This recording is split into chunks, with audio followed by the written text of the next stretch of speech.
বানাতে গিয়ে হাতে বন্দুক আর বোম কেন সেটা লাস্টে দেখব।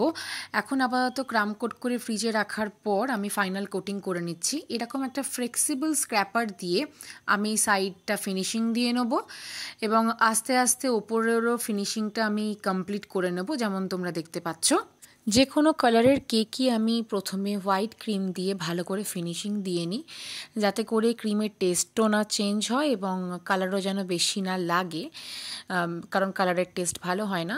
এবার আমি যেরকম কেকে কালার দিতে চাই সেরকম ক্রিম দিয়ে আস্তে আস্তে ট্যাপ ট্যাপ করে তারপরে আবার ফ্লেক্সিবল স্ক্র্যাপার দিয়ে জিনিসটাকে আমি ফিনিশিং দিয়ে নিই।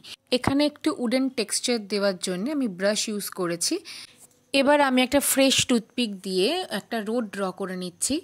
এবার রোডটাকে ব্রাউন কালারের ক্রিম দিয়েই আমি ফিল করছি। এবারে এটাকে আস্তে আস্তে আমি স্প্যাচুলা এবং স্ক্র্যাপার দিয়ে স্মুথ করার চেষ্টা করব।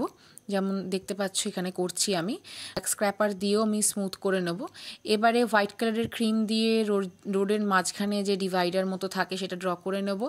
এবার গ্রাস নোজল দিয়ে আমি এখানে কিছু গ্রাস সাইডে করে দিচ্ছি, যাতে করে একটা ফিল টাইপের লুক আসে।